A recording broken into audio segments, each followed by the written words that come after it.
Last week, after dinner, my wife suggested we sit in the living room to talk.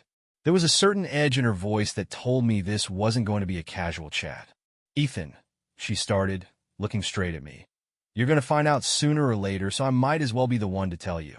Her bluntness was unexpected, but certainly got my attention. She continued, "Clara, our sister-in-law, told your brother today that she's planning a vacation with a man she works with. She claims it's some kind of once-in-a-lifetime opportunity, and she wants him to give her permission to go." I leaned back in my chair, my expression hardening. The idea was absurd, but sadly not surprising. My brother, as I later learned, wasted no time shutting her down. He told Clara, in no uncertain terms, that there was no way he'd agree to such blatant disrespect. But Clara didn't stop there. She argued that this so-called adventure would make her a better wife in the long run, tossing around cliches about improving their marriage. She even had the nerve to accuse him of having a fragile ego for refusing her selfish request. The moment my wife mentioned Clara calling my brother's ego fragile, I felt a flash of irritation, not just at Clara but at the nerve of anyone thinking such behavior could ever be justified. It reminded me of something from my past, a time long before I met my wife, back when I was still in college and thought I had everything figured out.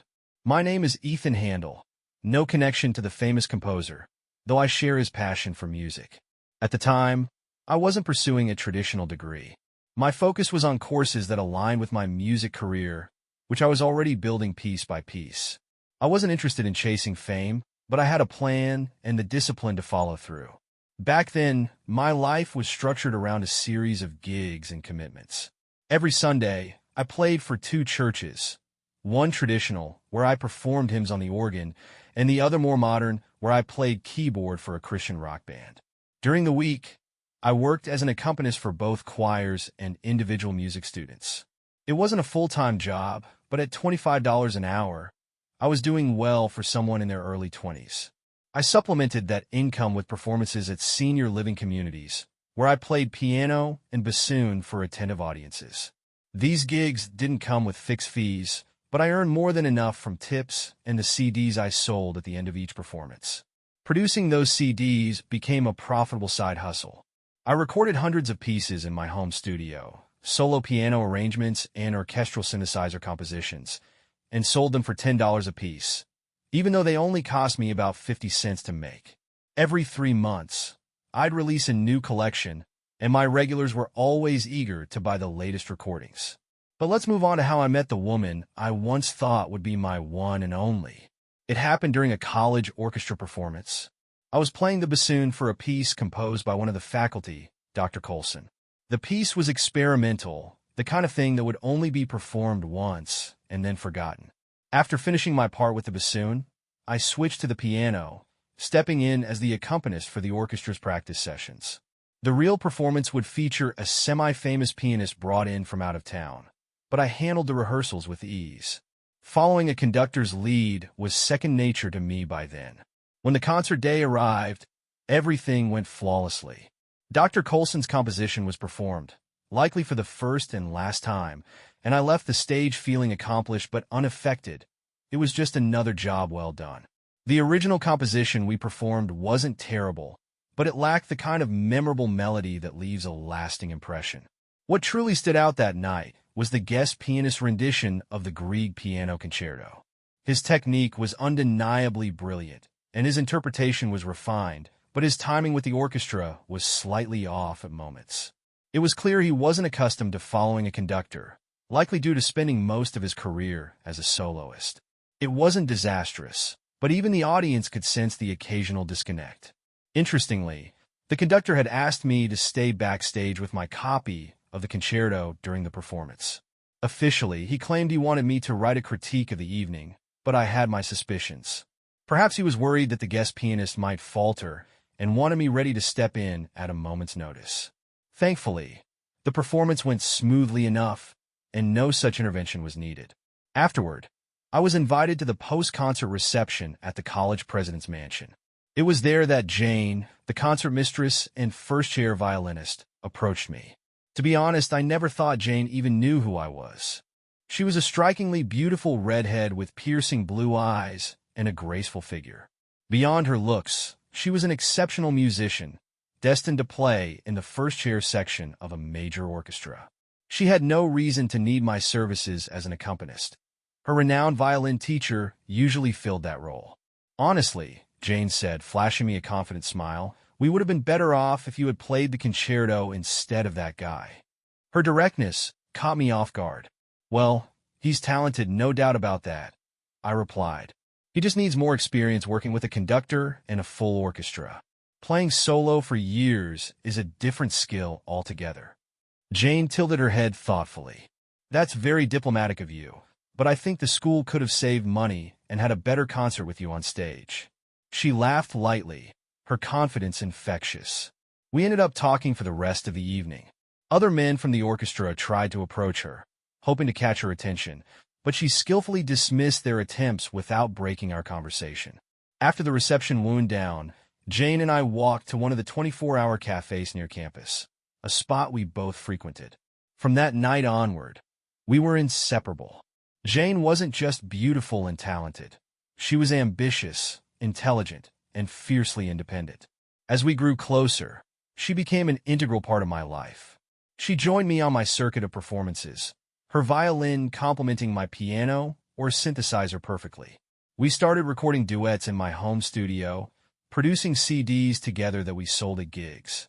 With her by my side, our earnings from tips and sales skyrocketed.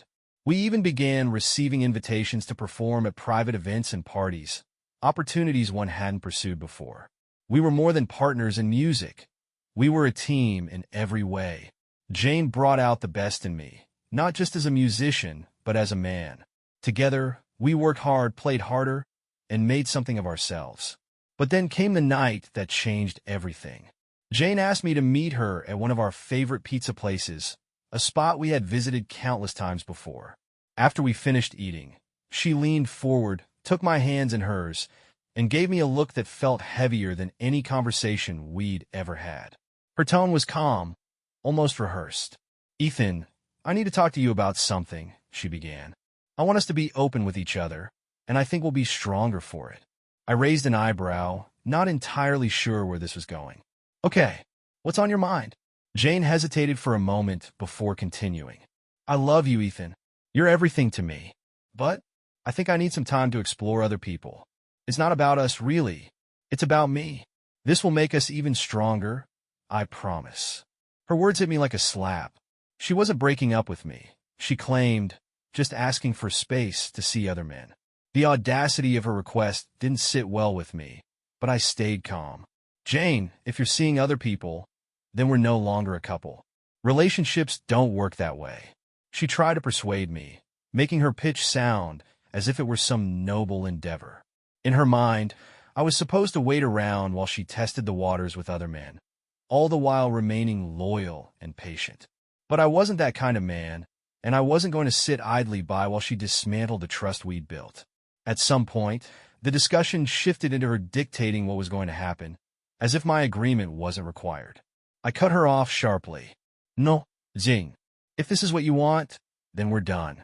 I don't share, and I don't wait for someone to decide if I'm good enough after they've shopped around. You do what you need to do, but you won't do it with me." Inevitably, Jane tried to dismiss my firm stance by accusing me of being too sensitive. "Don't let your fragile little ego ruin this for us," she said with a patronizing smile. "I'll come back to you. I'll still be here for you, Ethan. This will just make us stronger in the long run." As soon as she framed her selfish plan as my ego's problem, I went completely silent. Without another word, I stood, excused myself, and walked out of the restaurant. Thank God we weren't living together. I had the freedom to go home and collect my thoughts alone. Once I got back to my place, I sat down to process everything she had said. Her comment about my little ego kept replaying in my head like an out-of-tune melody. My ego? My sense of self wasn't fragile. It was the foundation that allowed me to stand firm in the face of challenges, to assert myself when I knew I was right, and to admit when I wasn't. It was my ego that gave me the strength to argue a point, whether with a conductor who miscounted a measure or with a woman who thought she could dictate the terms of our relationship. To demand I diminish that part of myself just so she could explore without consequence, was absurd. My ego wasn't the problem, it was hers.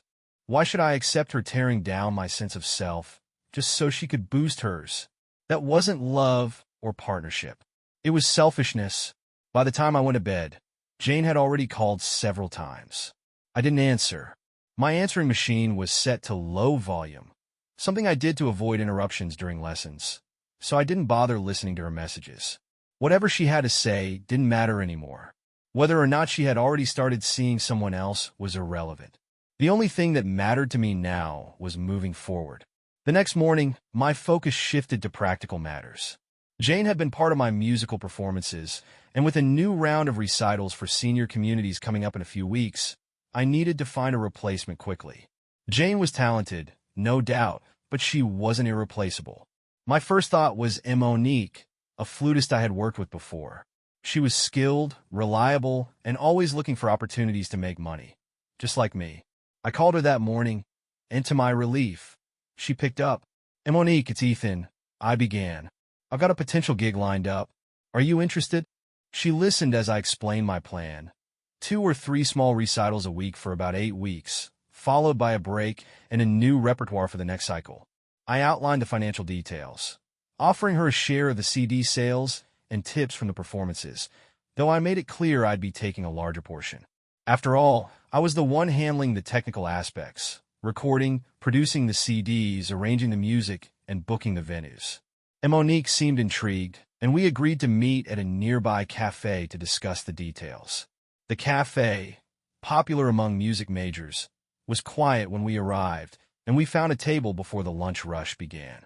Over coffee, I laid everything out, the schedule, the pay structure, and the type of music we play. The flute, being a C-based instrument like the violin, would slot seamlessly into the arrangements I already had, meaning minimal adjustments to the repertoire. She nodded thoughtfully. "This sounds good," she said. Then, with a sly smile, she added, "But isn't Jane going to be furious that I'm taking her spot?" I pretended to consider the question, smirking slightly. "Not really," I replied. "Jane made her choices, and so have I. This is business, not personal." Montagnique laukit. Fair enough.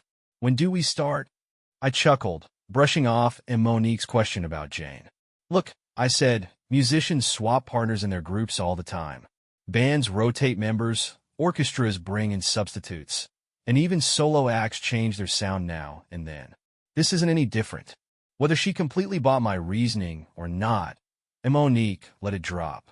We dove into work quickly, recording 17 new pieces, replacing the violin parts with her flute. The transition was seamless. I handled the light sound engineering needed, polished the recordings, and had the CDs ready for sale in no time. Monique was a natural. She picked up the music almost instantly and added a lively energy to our performances. Her bubbly personality and playful mannerisms as she played made her a crowd favorite.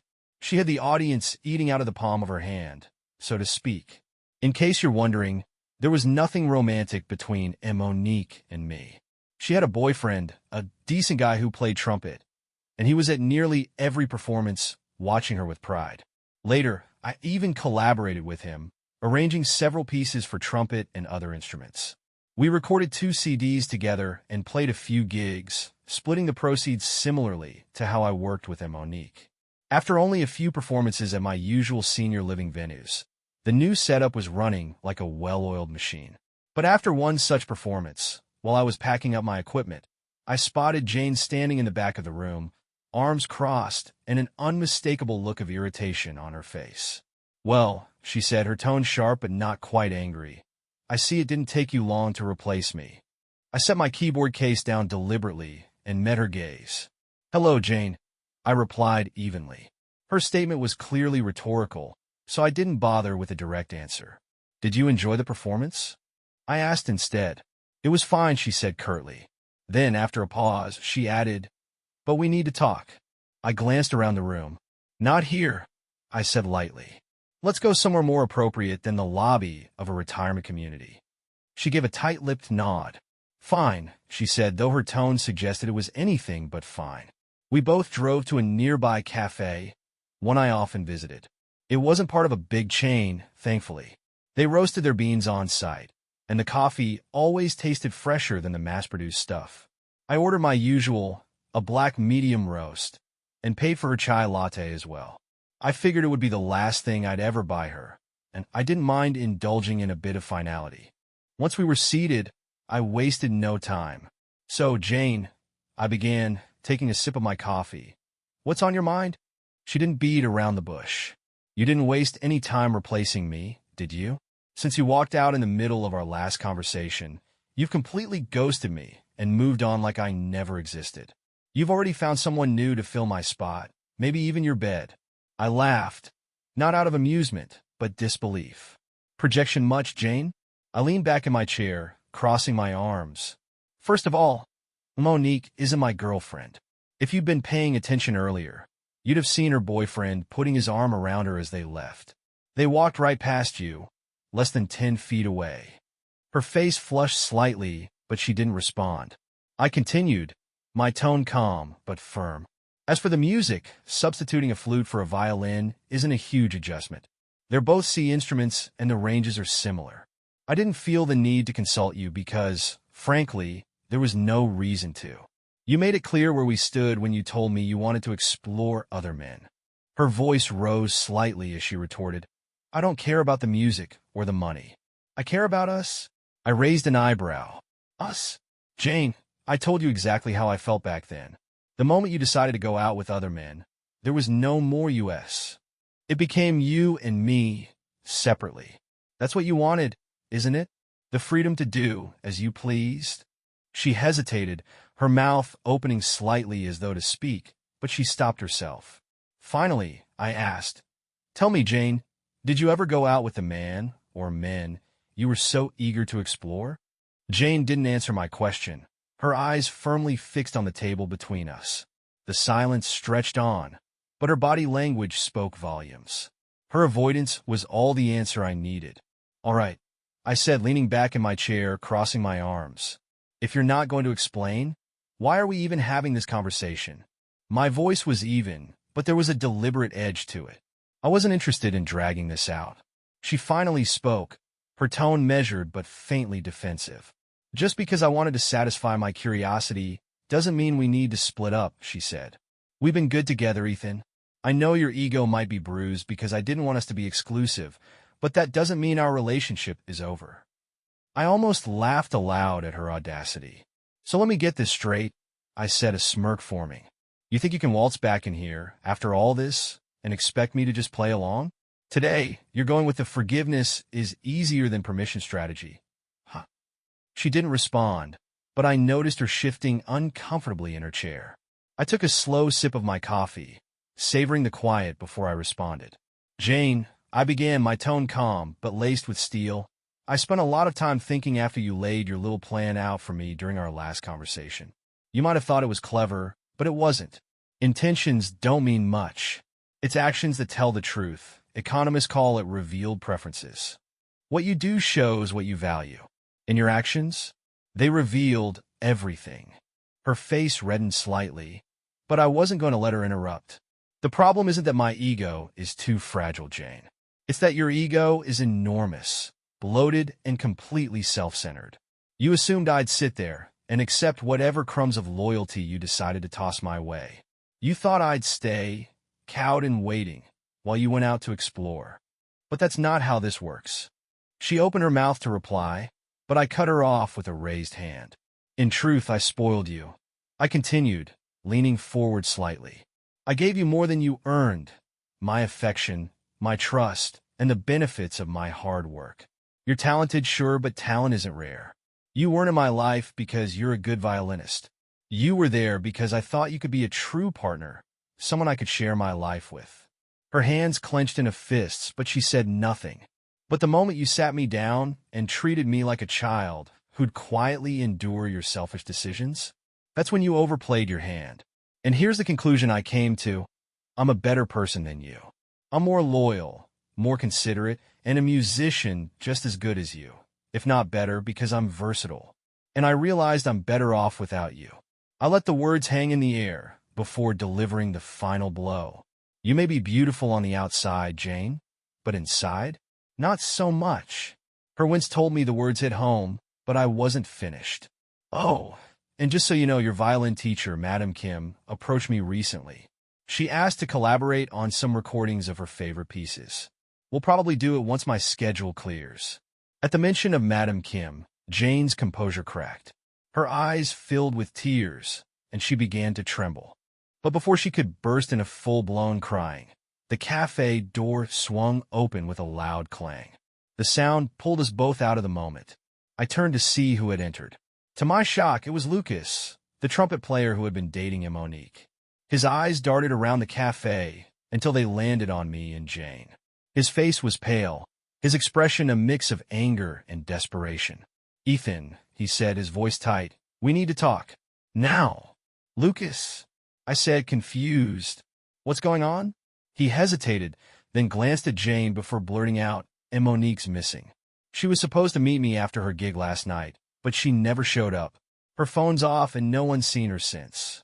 The atmosphere in the cafe shifted instantly. Jane's tears dried up as she sat straighter, her irritation replaced by curiosity and maybe a little fear. "What do you mean she's missing?" I asked, standing up. "Did you call the police?" "I did," Lucas replied, "but they're treating it like she just decided to leave. They said adults can disappear if they want to, but she wouldn't do that. Something's wrong, I know it." I stared at him, processing the information. Monique was reliable, punctual, and dedicated. It wasn't like her to vanish without a word. Jane broke the silence. "Are you sure she didn't just change her plans?" she asked, her voice wavering slightly. Lucas shot her a sharp look. "You think I don't know her better than that? Something's wrong, and I need Ethan's help. You know her schedule better than anyone," he added, turning back to me. "You're the last person who saw her." For a moment, I stood there, stunned, but then I nodded. "Let's go," I said, grabbing my coat. "We'll figure this out." Jane stayed seated, her face pale. "Wait," she said softly. "Ethan, be careful." I didn't respond. Whatever had happened to Monique, I was going to find out. And for the first time in a long time, I felt the weight of something far bigger than a broken relationship hanging over me. Jane didn't reply, her gaze fixed on the table. Her silence spoke louder than any excuse she could have offered. It confirmed what I already suspected. "All right," I said, leaning back in my chair and crossing my arms. "If you're not going to answer, then why are we even talking right now?" My voice was calm, but my patience was thinning. Jane hesitated, finally speaking. Her tone was defensive, but she tried to sound reasonable. "Ethan, just because I wanted to satisfy my curiosity doesn't mean we need to split up. We've been good together, haven't we? I know your ego might be bruised because I didn't want us to be exclusive, but that doesn't mean we have to end things." I couldn't suppress the smirk forming on my face. "Let me get this straight," I said, shaking my head slightly. "You think you can walk back in here and expect me to play along after everything? What's the strategy today, Jane?" Forgiveness is easier to get than permission. Her discomfort was palpable. I took a slow sip of my coffee, letting the tension hang before continuing. "Jane," I began, my voice steady but cold, "I've thought a lot about our last conversation, about your proposal. At first, I tried to see it from your perspective, but then it hit me. Intentions don't matter as much as actions. Economists have a term for it, revealed preferences. What you do tells the real story, not what you claim to believe. And your actions? They revealed everything." Her face flushed, but I wasn't stopping. "The problem wasn't my ego being too fragile," I said firmly. "The problem was your ego, bloated, selfish, and completely unchecked. You thought I'd just sit quietly and wait while you went off to explore. You assumed I'd be there, waiting like a fool, when you decided to come back." Her hands balled into fists, but she said nothing. I continued. "You know, I spoiled you," I admitted. "I gave you more trust, affection, and credit than you deserved. Sure, you're a talented violinist, but there are dozens of great musicians out there. You weren't in my life because you played the violin well. I thought you were someone I could build a life with, a partner, an equal. But then you sat me down like a scolding teacher and expected me to just accept it? That's when I realized you're not the person I thought you were." I paused, letting my words sink in before delivering the final blow. "Jane, I'm better off without you. I'm a better person, More loyal, more considerate, and just as talented. You're beautiful on the outside, sure. But inside? Not so much. Her wince confirmed that I'd hit a nerve, but I wasn't finished. Oh, and just so you know, I added, your violin teacher, Madam Kim, approached me recently. She wants to collaborate on some recordings of her favorite pieces. We'll probably do it when my schedule clears. At that, Jane's composure shattered. Tears welled up in her eyes, and she began to tremble. I sighed, ready to wrap things up, but then the cafe door swung open with a loud clang. The sound yanked us both out of the moment. I turned toward the door, and to my surprise, it was Lucas, the trumpet player dating Monique. His face was pale, his expression frantic. He scanned the room, his eyes locking onto me and Jane. Ethan, Lucas said, his voice tight and panicked. We need to talk. Now. Lucas, I asked, confused. What's going on? He hesitated, glancing at Jane before blurting out, it's Monique. She's missing. She was supposed to meet me after her gig last night, but she never showed up. Her phone's off, and no one's seen her since. The atmosphere shifted instantly. Jane straightened in her chair, her irritation replaced by unease. What do you mean she's missing? I asked, standing. Did you call the police? Lucas nodded. I did, but they're treating it like she just took off. Adults can leave if they want to, right? But she wouldn't do that. Something's wrong. I can feel it. Jane broke the silence. Are you sure she didn't just change her plans? She asked, her voice tentative. Lucas shot her a sharp look. You think I don't know her better than that? Something's wrong, and I need Ethan's help. He knows her schedule better than anyone. He was the last person who saw her. I stood there processing his words. Monique was punctual, reliable, and not the kind of person to disappear without a word. Finally, I nodded. Let's go, I said, grabbing my coat. We'll figure this out. Jane stayed seated, her face pale. Wait, she said softly. Ethan, be careful. I didn't respond. Whatever had happened to Monique, I was going to find out. Lucas and I left the cafe, the cold evening air biting against my face. Start from the beginning, I said as we walked briskly to his car. My mind was racing, but I forced myself to stay calm and focused. She had a gig last night, Lucas began, his voice tight with anxiety. It was one of those retirement homes, places you know well. I was supposed to pick her up afterward, like usual. When I got there, she wasn't waiting for me outside. I thought maybe she'd lost track of time, but when I went inside, the staff told me she'd already packed up her flute and left around 9. He shook his head as he unlocked the car. That's the last time anyone saw her. Her car is still parked outside the retirement home, locked up tight, but the flute's gone. We got into the car, and as he started driving, I pressed him for more. Did she say anything unusual before the gig? Any mention of someone bothering her? Maybe someone she was worried about. Lucas hesitated, gripping the wheel tightly. She did mention someone, he admitted. An old teacher of hers, a guy from years ago.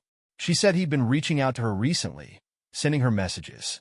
She didn't go into detail, just said it was annoying and that she'd deal with it. I asked her if it was serious, but she brushed me off. I frowned, my stomach tightening. Do you know his name? No, Lucas said, shaking his head. She wouldn't tell me. Said it wasn't worth worrying about. I stared out the window, clenching my fists. Monique wasn't one to be careless or dismissive, but something about this situation felt off. Did the staff at the retirement home notice anything unusual? Anyone hanging around who shouldn't have been there? Lucas glanced at me, a flicker of hope in his eyes. No, but I didn't ask in detail. We can go back and talk to them. Good, I said, nodding. That's our first stop. Someone had to have seen something. As we drove, I pulled out my phone and started calling everyone I could think of, colleagues, students, anyone who might have seen or heard from Monique. Each unanswered call or denial added to the gnawing sense of dread in my gut. Monique wasn't just missing, she was in trouble. We arrived at the retirement home, a modest building tucked away in a quiet neighborhood. The receptionist recognized Lucas immediately and seemed genuinely concerned when he explained why we were there. She left right after the performance, the woman said, wringing her hands. She seemed fine, normal even, but now that you mention it, there was someone hanging around the lobby after the show ended. He didn't look like a resident or a staff member. Can you describe him? I asked, leaning forward. She nodded slowly. Middle-aged, tall, maybe 6 feet or so. He had a beard, graying hair, and was wearing a long coat. He looked a bit out of place, but he didn't do anything suspicious, so I didn't think much of it. Did you see where he went after she left? Lucas asked urgently. The receptionist shook her head. No. I stepped away to lock up the activity room, and by the time I came back, he was gone. Do you have security cameras? I asked. She nodded, glancing around nervously. Yes, but I'm not sure if they cover the lobby. Let me check. We followed her to a small office where she pulled up the footage. The screen flickered, and we saw Monique leaving the activity room with her flute case. Moments later, a man matching the receptionist's description appeared in the frame. He didn't approach her directly, but followed her out of the building at a distance. That's him, Lucas muttered, his jaw tightening. Pause it, I said. Can you zoom in on his face? The image quality wasn't great, but it was enough to make out his features. Something about him seemed familiar, but I couldn't quite place it. I've seen him before, Lucas said suddenly, snapping his fingers. He was at one of her performances a few weeks ago. She mentioned that he gave her a weird vibe, but didn't elaborate. Do you remember where that performance was? I asked. Lucas nodded. Yeah, it was at the art center downtown. The drive to the art center was tense. Lucas filled me in on the few details he remembered about the man. He came up to her after the performance and complimented her playing. She said he was overly friendly, asked too many personal questions. She brushed him off, but she mentioned he kept watching her as she packed up. When we arrived at the art center, the building was closed, but the janitor let us in when Lucas explained the situation. The manager on duty agreed to pull up their security footage from that night. It didn't take long to find the man. He stood out immediately. His long coat and imposing figure made him hard to miss. He was loitering near the stage entrance, waiting for Monique to leave. The footage showed him approaching her as she exited the building, but there was no audio. Pause it, I said. The manager froze the frame just as the man handed Monique a small envelope. What's that? Lucas asked, frowning. No idea, I admitted. But whatever he gave her, it looks like it unsettled her. We watched as Monique nodded curtly, shoved the envelope in her bag, and walked away quickly. The man lingered for a moment before disappearing into the night. Can we get a copy of this footage? I asked the manager. She agreed, transferring the file to a USB drive. Back in the car, Lucas sighed heavily. What now? Now we figure out who he is, I said. That envelope is the key. If Monique didn't throw it away, it might still be in her bag or her car. We decided to check her car next. The retirement home staff had agreed to keep it safe in their lot, so we headed back there. Lucas used a spare key to unlock the vehicle, and we began searching. Sure enough, the flute case was in the back seat, along with her bag. Inside the bag was the envelope. I opened it carefully, revealing a handwritten note. The words sent a chill down my spine. You owe me. You don't get to walk away that easily. I'll see you soon. Lucas's face turned pale as he read over my shoulder. Who the hell is this guy? I don't know, I admitted, but I'm starting to think Monique's old teacher wasn't just a nuisance. He's dangerous.